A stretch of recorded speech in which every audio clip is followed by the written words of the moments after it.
Good MC friends.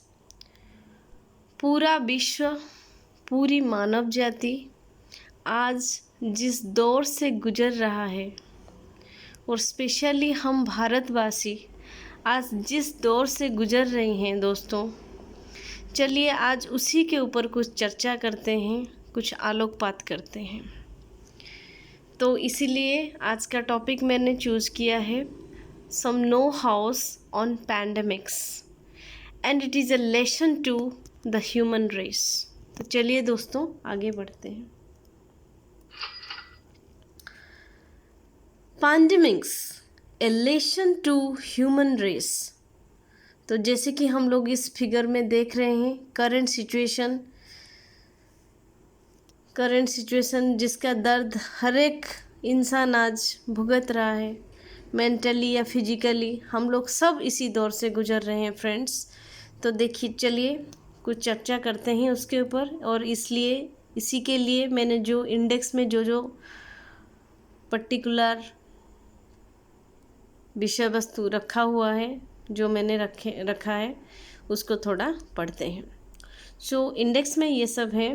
Number 1 infectious diseases, number 2 classification and definitions, number 3 history, number 4 chronology, number 5 what does it say, number 6 is it risky, number 7 is vaccination the ultimate solution, number 8 should we be afraid of, number 9 problems with COVID-19, number 10 just a comparison, number 11 how can we tackle it, number 12 reasons for fatality, number 13 know how on immunity, number 14 increase your immunity, number 15 can we find a place near IMC products। तो दोस्तों चलिए आगे बढ़ते हैं। पहले हम ये जानने की कोशिश करते हैं कि इन्फेक्शियस डिजीज़ जो होता क्या है। हम लोग देखिए आजकल हर कोई इंसान ये वर्ड बहुत ज़्यादा इस्तेमाल करता है कि उसको इन्फेक्शन हो गया, ठीक है, या कोई इन्फेक्शियस डिजीज़ हो गया। तो वो क्या होता है, चलिए पढ़ते हैं। Infectious diseases are spread either by bacterial or viral agents and are ever present in the society। Infectious disease जो होता है फ्रेंड्स, ये या तो बैक्टीरिया से होता है या वायरल एजेंट से होता है। तो हम लोग बोल सकते हैं कि ये माइक्रो ऑर्गेनिज्म के द्वारा ये होता है। और ये ऐसा नहीं कि अभी ही है, ये हमेशा से था, हमारे सोसाइटी में हमेशा से था, हमेशा से अभी है और आगे भी रहेगा। ये एक सत्य है, इसे हमें स्वीकार करना ही होगा, ठीक है। Second point, this spread from one person to another through a variety of methods. बहुत सारे मेथड्स हैं जिनके द्वारा ये जो इन्फेक्शियस डिजीजेस हैं ये फैलते हैं, जिसके बारे में कि हमें आजकल एटलीस्ट बहुत कुछ पता है ना। ओके, देन देखिए socio economic, environmental and behavioral factors as well as international travel and migration are the reasons for spread of this diseases। ये हम लोग बहुत अच्छे तरीके से जान गए हैं, ठीक है। अभी देखते हैं classification and definitions. So infectious diseases are classified as number 1 endemic, number 2 epidemic and number 3 is pandemic. Fine. So what is an epidemic? It describes, we can say, endemic describes a disease that is present permanently in a region or population, जो कि permanently रहता है, and this is local. Fine. Second one is epidemic. Epidemic is an outbreak that affects many people at one time and can spread through one or several communities. That means इसका जो दायरा है ये endemic से थोड़ा बड़ा है, ठीक है, और ये बहुत ज़्यादा लोगों को, बहुत सारे लोग इससे इफेक्ट होते हैं, ठीक है। The last one is pandemic. Pandemic is the term used to describe an epidemic when the spread is global. That means ये देश या राष्ट्र के सीमा के अंदर नहीं रहता, उसके बाहर चला जाता है, यानी कि दिस इज ग्लोबल। ठीक है, जो अभी हम लोग फेस कर रहे हैं, जिससे हम लोग अभी जूझ रहे हैं। ठीक है, अच्छा देखते हैं हिस्ट्री क्या बोलता है। इतिहास में क्या इसका कुछ जिक्र है? क्या पैंडेमिक्स पहले भी थे? चलिए थोड़ा डिस्कस करते हैं। History says earlier world was not empty of such outbreaks. मतलब यह है कि इतिहास में भी इसका जिक्र है। जैसे कि हम लोग देख सकते हैं ईयर 1918, मैंने एक छोटा सा कंपैरिजन की तरह यहाँ पे दिया है। ईयर 1918 और अभी हम कंपेयर करते हैं ईयर 2019, लगभग 100 साल। ठीक है, क्या नेम था? द स्पेनिश फ्लू और इन्फ्लुएंजा पैंडेमिक। जो पैंडेमिक हुआ था 100 साल पहले, उसका नाम था स्पेनिश फ्लू और इन्फ्लुएंजा पैंडेमिक। अभी जो है उसका नाम क्या है? Corona virus pandemic. ओके, सो जो पैथोजन था 1918 में वो क्या था भाई? H1N1 influenza virus. अभी क्या है? अभी का नाम है सार्स कोविड-2, वी कैन से SARS-CoV-2। अच्छा, लाइफ स्पान क्या था उसका? It lasted from February 1918 to April 1920। That means लगभग पूरा 1918, 1919 और 1920, लगभग 3 साल। और यहाँ पे स्पान क्या है हमें पता नहीं है। 19 दिसंबर से शुरू हुआ था, अभी 2021 चल रहा है और अभी भी ये चल रहा है, पूरी दम पे है। ठीक है, अच्छा 1918 का जो स्पेनिश फ्लू था उसका 4 वेव्स आए थे, 4 सक्सेसिव वेव्स। अभी अपना सेकेंड वेव चल रहा है, आगे क्या होगा पता नहीं है। ठीक है, चलिए आगे बढ़ते हैं। क्रोनोलॉजी थोड़ा देखते हैं कि पहले क्या वायरस था, क्या बैक्टीरिया थे, मतलब क्या कुछ हो रहा था क्या 2019 से पहले। ऐसा तो नहीं है कि 1918 में था और अभी 2019 में आया और उसके बीच में कुछ भी नहीं था, ऐसा था क्या? ऐसा नहीं था, क्योंकि हमने ये पहले भी बोला है कि सोसाइटी कभी हम नहीं बोल सकते हैं कि ये आउटब्रेक्स नहीं हुए थे, या ऐसा नहीं कि 100 साल में ये एक बार होता है, उसके पहले कुछ नहीं होता है। ये भी हो सकता है कि हाँ थोड़ा मात्रा कम ज़्यादा रहता है। ठीक है, तो यहाँ पे देखिए क्रोनोलॉजी क्या बोलता है। Same thing, earlier world was not empty of such outbreaks. तो अभी देखते हैं ईयर एंड वायरस या बैक्टीरिया बोल सकते हैं हम लोग, क्या क्या इफेक्ट हुआ था। ईयर 1919 से 2002 तक वेस्ट नाइल वायरस का आउटब्रेक हुआ था। 2001 में एंथ्रेक्स का हुआ था, 2003 में सार्स कोविड, 2006 में मम्स, इस्चेरिचिया ई कोलाई, साल्मोनेला। ठीक है, ये सबको ये मैंने वायरस लिखा है ईयर एंड वायरस, बट सबको स्टैंड यहाँ पे वायरस नहीं है, जैसे कि E coli is a bacteria. ठीक है, तो 2009 में H1N1 वायरस हुआ था, 2012 में हुपिंग कफ, मार्स कोविड, 2014 में इबोला वायरस, 2016 में जिका वायरस, 2019, 2021 कोविड-19। So except E coli, salmonella etcetera, all are viruses. ठीक है, बट ये जो आउटब्रेक्स होता है ये ड्यू टू माइक्रो ऑर्गेनिजम्स होता है, तो इसमें वायरस भी इंक्लूड होते हैं, बैक्टीरिया भी इंक्लूड होते हैं। Fine, next sorry, what does corona virus से? क्या बोलता है ये कोरोना वायरस? देखिए, जैसे कोरोना का मतलब जितना कि मुझे पता है, मुझे ये पता था कि व्हाट इज़ कोरोना। ये एक लेयर होता है सन में, सूरज में एक लेयर होता है जिसको हम कोरोना बोलते हैं, उसी के टाइप का स्ट्रक्चर है इस वायरस का, इसीलिए इसका नाम कोरोना पड़ा है। ठीक है, तो क्या बोलता है कोरोना वायरस? अगर इसका हम एक आत्मजीवनी लिखते हैं तो क्या बोलेगा?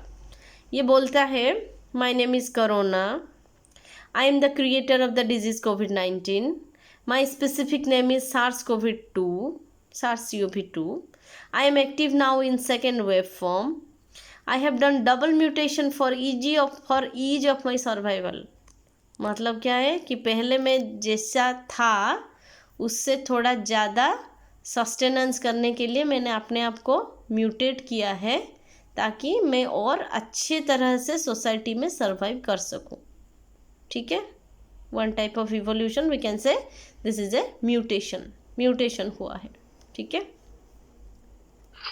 नेक्स्ट वन, इज कोविड-19 रिस्की? चलिए जानते हैं। Most of the people suffer mildly due to कोविड-19। ऐसा नहीं है कि अभी ये लहर चल रहा है तो हर एक को ये होगा या हर एक उतना ही इफेक्टेड होगा, सेम लेवल पे इफेक्टेड नहीं होंगे सारे लोग। ठीक है, तो इसीलिए लिखा है यहाँ पे कि most of the people suffer mildly due to कोविड-19, but some people can be seriously ill if affected by this disease. Comorbids are more vulnerable to this disease. Sometimes it's fatal.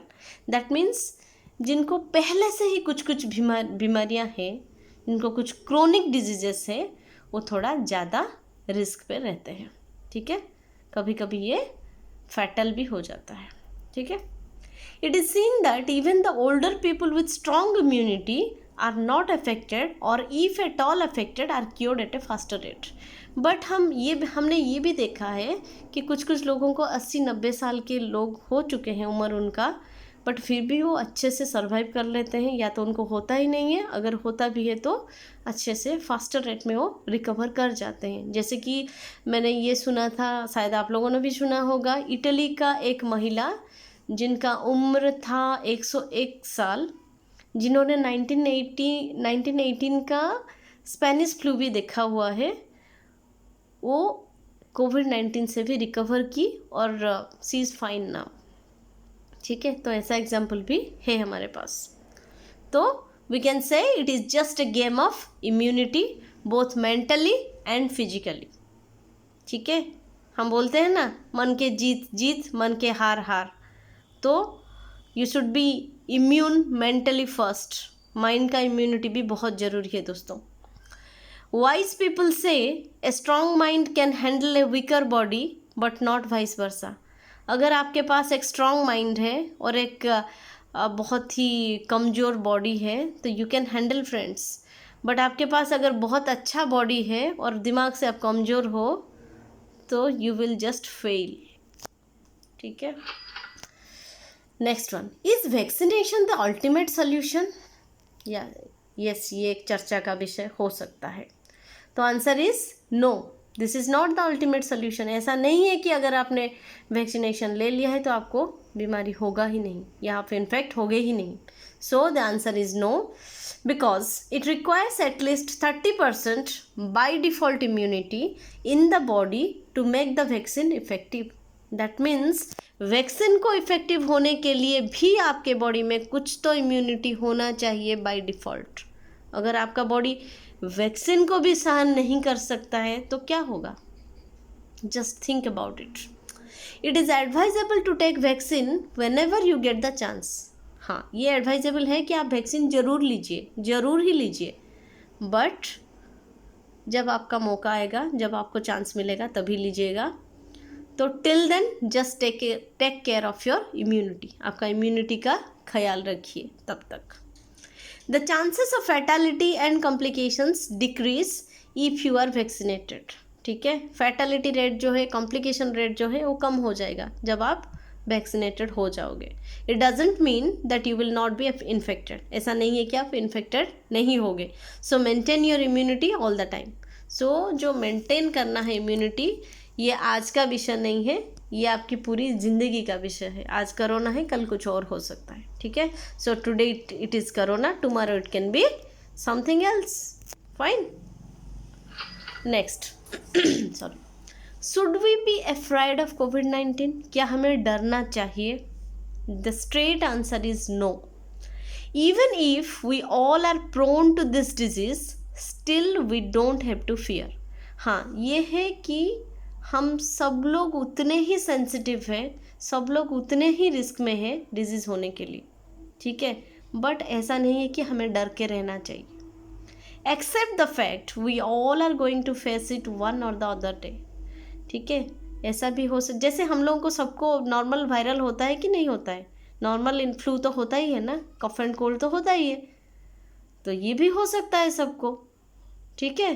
तो आज नहीं तो हमें कल हो सकता है, या तो हमें, अगर हम तब तक अपना इम्यूनिटी अच्छा करके रखते हैं तो हमें कुछ होगा ही नहीं। जैसे नॉर्मल फ्लू हो के जैसे हमें 4-5 दिन में ठीक हो जाते हैं, वैसे ही ठीक हो जाएंगे, कोई प्रॉब्लम ही नहीं है, ठीक है। So be ready to face it with your immunity weapons. अपना शस्त्र, अपना अस्त्र तैयार करके रखिए दोस्तों इम्यूनिटी का, ताकि जब हमला हो डट के मुकाबला करना। नेक्स्ट, प्रॉब्लम्स विथ कोविड-19। फर्स्ट, क्या क्या प्रॉब्लम्स से देखते हैं, चर्चा करते हैं। First, we don't have a 100% effective way of assessing immunity. हमारे पास ऐसा असेसमेंट करने के लिए 100% इफेक्टिव वे नहीं है। Second, we are not sure about the effectiveness of plasma therapy. Research says this treatment creates short term antibodies in the host body. That means ये permanent solution नहीं है plasma therapy. Third, we are not giving importance to the T cell response to the medicines we are using for treating COVID-19. COVID-19 का medicine हम जो use करते हैं, T cell response इससे कैसे होता है उसके ऊपर हमने अच्छे से स्टडी नहीं किया है, इतना महत्व उसको नहीं दिया है अभी तक, ठीक है। नेक्स्ट, एक कंपैरिजन मैंने किया है कि देखिए ऐसा नहीं है कि अभी अगर लोग इसी से मर रहे हैं तो बाकी कोई डिजीज़ हो नहीं रहा है, ठीक है। तो मैंने जस्ट एक कंपैरिजन के लिए एक चीज़ लिखा है, just go through it. In 2019 an estimated 229 million cases of malaria was registered world wide, which is nearly half of the world population. विश्व का जो पॉपुलेशन, जनसंख्या है, उसका आधा हिस्सा लोगों को मलेरिया केसेस रजिस्टर हुआ था 2019 में। Survey says more than 40% of world's population lives in malaria prone areas. 40% लोग वर्ल्ड पॉपुलेशन का ऐसे जगहों में रहते हैं जो कि मलेरिया प्रोन एरिया है। दैट मीन्स वहाँ पे रहोगे तो आपको एक ना एक बार मलेरिया होगा ही होगा, ठीक है। हम लोगों ने ये सुना होगा ना, कहीं कहीं पे वो जाके उस झरने में नहा लिया तो उसको मलेरिया हो गया, ऐसा भी सुना होगा आप लोगों ने भी, ठीक है। तो ऐसा कुछ कुछ एरिया है जहाँ पे आप एक बार जाके भी आओगे ना तो आपको मलेरिया हो जाएगा, ठीक है। The number of fatal cases registered in the year 2019 was 4,09,000, ठीक है। तो इज इट नॉट अलार्मिंग? क्या ये आश्चर्य का विषय नहीं है? क्या ये चिंता करने वाली विषय नहीं है? जरूर है। Next, how can we tackle it? Tackle it means how can we tackle this pandemic current situation? We will try not to get infected by using external means. हम जो मतलब साधन कर सकते हैं इन्फेक्शन से बचने के लिए वो ज़रूर करेंगे। But suppose we are infected, it will be our fault for providing a refuge to the microorganisms, ठीक है। वो तो बाहर का हमने कर लिया, अगर फिर भी हम इन्फेक्ट हो जाते हैं तो अगर हमारे बॉडी का इम्यूनिटी अच्छा होगा तो हमें कोई प्रॉब्लम नहीं होगा। अगर ये अच्छा नहीं होगा फ्रेंड्स, तो उन लोगों को, दैट मीन्स जो माइक्रो ऑर्गेनिज्म से, उसको एक बहुत अच्छा घर मिल जाएगा उसका वंश विस्तार करने के लिए, ठीक है।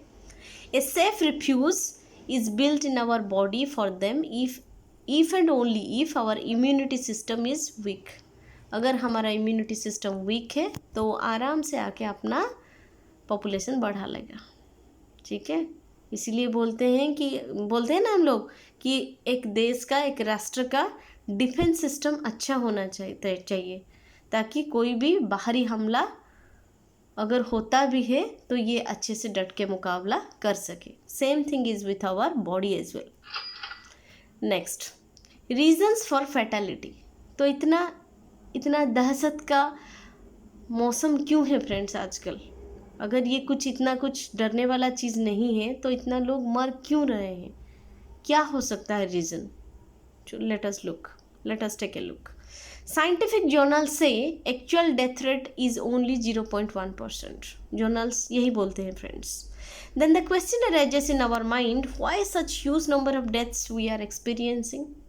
The answer is the status of our immunity system. Simple answer है immunity system. Fatality rate is directly proportional to weak immunity. अगर आपका इम्यूनिटी वीक है तो fatality rate is high. A person can never die due to this pathogens unless and otherwise his or her immunity system is weak. अगर आपका immunity system weak नहीं है तो आप कभी नहीं मरोगे. इन पैथोजन से आप नहीं मरोगे. ये माइक्रो ऑर्गेनिजम्स आपका कुछ नहीं बिगाड़ सकते हैं अगर आपका इम्यून सिस्टम वीक नहीं है तो. ठीक है. तो हम लोगों ने एक चीज़ सुना होगा फ्रेंड्स, शरीरम आद्यम खड़ु धर्म साधनम. That means our body is the instrument for all good deeds. तो उसका ख्याल रखना चाहिए और this should be our first priority friends. Health is our first priority. उसके बाद सब कुछ आता है. Health is wealth. ठीक है. Okay. So know how on immunity. कुछ जानते हैं इम्यूनिटी के बारे में. Normally an infection occurs at the transit of 2 seasons. आप लोगों ने ये देखा होगा, जब एक मौसम बदलता है ना, उसी के टाइम पे लोगों को बुखार, सर्दी या लूज मोशन, कॉन्स्टिपेशन, कुछ भी इसी टाइप का प्रॉब्लम्स होते हैं. ठीक है. तो जो इन्फेक्शन होता है 2 ऋतुओं के या 2 ऋतुओं के बीच के टाइम पे होता है, ट्रांजिशन टाइम पे. ठीक है. तो sudden change of a season can decrease our immunity as we are accustomed to a specific season for the last 3 to 4 months. 3-4 महीने के लिए हम क्या होते हैं, मतलब एक ऋतु के साथ हम लोग एडजस्ट होते रहते हैं. एकदम से जब वो चेंज होता है ना तो इन्फेक्शंस होने का चांसेस बढ़ जाते हैं. ठीक है. Immunity is like defence system of our body. मैंने पहले भी बोला है. And Ayurveda plays a vital role in enhancing immunity. Ayurveda the knowledge of life. ठीक है. विज्ञान है, जो उम्र का विज्ञान हम बोलते हैं. तो ये एक वाइटल रोल प्ले करता है इम्यूनिटी बढ़ाने में. If we can increase our immunity, no infection can survive in our body. Boost your immunity with Ayurveda. Increase your immunity. Ayurveda says fever, loose motion and vomiting are not diseases. These are just symptoms. When a person suffers from fever and we don't take any medication, auto-healing system of our body produces T cells to remove the pathogens completely within 24 hours, 48 hours or at max 72 hours. अगर आपको बुखार होता है और आप कुछ भी medicine नहीं लेते हो तो मैक्सिमम 72 आवर्स में आपका बुखार अपने आप ठीक हो जाता है. This is known as auto healing system of our body. ठीक है. अपने आप एंटीबॉडी क्रिएट हो जाता है और बुखार चला जाता है, क्योंकि बुखार एक डिजीज नहीं है. This is just a symptom of any kind of infection. Fine. Immunity system is the king system of our body which is responsible for well maintenance of all other important systems. इतने सारे जो system है हमारे अंदर, nervous system है, circulatory system है, digestive system है, so many बहुत बड़े बड़े सिस्टम्स हैं और इसके लिए एक अलग सा स्पेशलाइजेशन है फ्रेंड्स. जैसे कार्डियक सर्जन हैं, जैसे न्यूरोलॉजिस्ट हैं, जैसे डायबिटिशियंस, जैसे कि डायबिटिक्स का स्पेशलिस्ट है. ठीक है. तो बहुत सारे सिस्टम हैं जिसके लिए एक अलग सा ही डिपार्टमेंट्स हैं. ठीक है. बट इन सब का बॉस है इम्यूनिटी. अगर इम्यूनिटी नहीं है तो आपका कोई भी सिस्टम काम नहीं करेगा. ठीक है. जितना अच्छा तरह से काम करना चाहिए वो नहीं करेगा अगर आपका immunity system is not okay. Fine. So can we find a place near us where there is no virus. ऐसा कुछ है क्या कि एक जगह है हमारे पास जहाँ पे वायरस है ही नहीं. अभी मैं जो बात कर रही हूँ, मेरे यहाँ के हवा में भी वायरस हो सकते हैं. आप जहाँ पे बैठे हैं वहाँ पे भी हो सकता है. ठीक है. तो आंसर है no, not at all. Virus is in front of our nose also, but it can do anything because our immunity system inside our body is ready to remove it whenever it enters. जब भी घुसेगा अच्छे से इसको निकाल फेंकेगा, ठीक है, हमारा defence system. Normal symptoms of an infection are constipation, loose motion, irritation, headache, cold, cough, fever most common etcetera. So ये सब इन्फेक्शंस के सिम्टम्स है। Immunity can be increased by changing our food habits from junk foods towards natural foods, और we can say from acidic foods towards alkaline foods, ठीक है, such as green and leafy vegetables, fruits etcetera. ये सब हमारा natural foods है, alkaline foods है, जिसके क्योंकि हमारे जो ब्लड का पीएच है उसके साथ साथ ये लोग मतलब ये अल्कालाइन मीडियम अच्छा से काम करेगा। जितना एसिडिक चीज़ें हम लोग खाएंगे ब्लड एसिडिक हो जाएगा, और उसी का डिफरेंट इफ़ेक्ट्स भी, बैड इफ़ेक्ट्स भी पड़ेगा। Fine, next. सो अब हम डिस्कस करेंगे कि आईएमसी में ऐसा क्या चीज़ें हैं जो हमको इम्यूनिटी प्रोवाइड कर सकते हैं, ठीक है। वैसे तो आईएमसी का हर एक चीज़ इम्यूनिटी प्रोवाइड करता है, but still we will discuss some of them today. Okay, first one is Shri Tulsi. This is antibiotic, antiviral, anti flu, anti inflammatory, anti cancerous etcetera, और बहुत सारे कैरेक्टरिस्टिक्स है जो मैंने यहाँ पे नहीं लिखा है, ठीक है।